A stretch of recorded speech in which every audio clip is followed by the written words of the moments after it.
Hello, UCAR. Peter Christensen here, coming to you from the CEO's desk. Okay, we've been talking the last couple videos about, we talked about the short-term leaseback agreement. We talked about recommending, or at least providing names for title, for appraisers, for home inspectors, that kind of stuff, and a good practice for that. But I want to talk about something that's kind of just underlying all of it that I see sometimes in the haste of a transaction gets overlooked. And what I tell people in classes is, 9 times out of 10, overlooking explaining the ramifications to a decision is going to go through with no problem because nothing bad happens in the transaction and it doesn't matter and everybody's happy at the end. But it's when something goes wrong that then the little mistakes, the complacency shows up. So, for instance, let's go back and talk about leaseback. Seller says, I want to stay.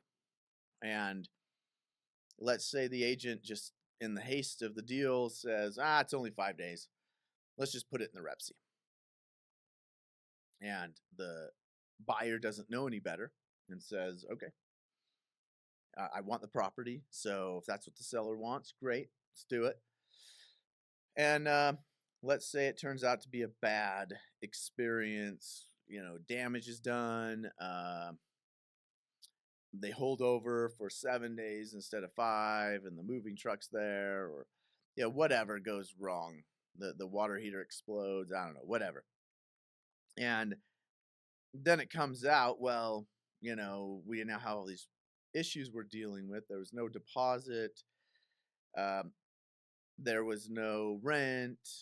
There's nothing for us to easily recover. Well, what's wrong? Was it wrong to use the REPC? Not necessarily. 5 days, there's some people that say, that's gray of whether you should use the REPC or the short-term leaseback. But the important fact in that scenario is that the buyer's agent never explained to the buyer the ramifications. So, yeah, seller wants to stay there for 5 days. Okay, let's have a discussion about that.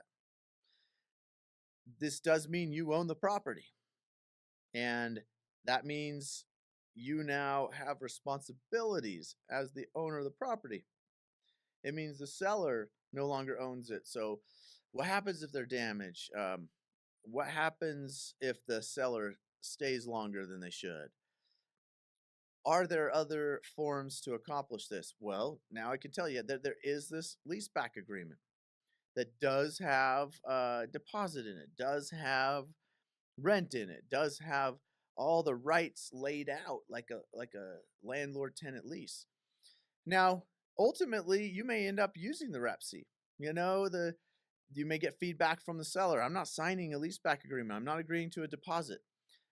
I think it's a different story when something bad happens and the buyer was never made aware that a deposit was an option. That whatever, fill in the blank, that the agent didn't explain that there were options there.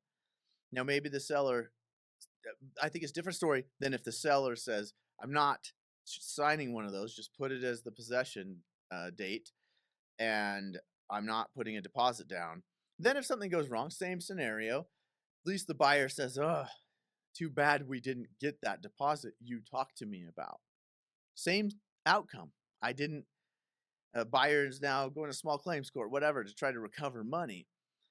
But the different story is, well, at least you told me, buyer's agent, that was an option. It didn't work because the seller had the better bargaining hand, had multiple offers, whatever the scenario was. And so we didn't push them, but at least I knew that was an option. And the buyer was making that decision rather than the buyer's agent making the decision for them by eliminating options, not even telling the buyer about the options. And so I'd say that applies all throughout the contract. The the seller wants to waive the warranty. Again, multiple offers. Okay, let's go ahead and waive it. Up the earnest money. What does that do? Well, let's talk about a buyer. Let's not just automatically do it. Hey, seller's asking for this. Do you want the property? Yes, I do. And they do it and they sign it. And then something happens and they lose their earnest money and they're saying, whoa, we doubled that earnest money. And we didn't realize what all was at risk. Stuff like that. What is waiving a warranty, appraisal, one of the deadlines, one of the conditions on the contract, financing appraisal, um, due diligence. What are the ramifications? So the client is always the one who ultimately says yes or no with your counsel, but you're letting them know here are your options. Now, go back to our original scenario. Maybe the leaseback addendum isn't a great option because seller is contemplating all these offers. You don't want to overcomplicate it, and you decide in your situation it's worth the risk. But it should be the buyer deciding it's worth the risk, not the agent just saying, let's just sign this. You want the property? Then do you care if they stay a week, 5 days, 3 days? Then let's put it in the REPSI, and never explaining what could go wrong. And there are alternatives, even if they're not the most viable alternatives. I want you to know that they are there. Hopefully that makes sense. That's just been on my mind lately.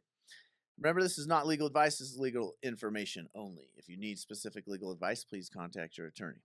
Thanks for tuning in.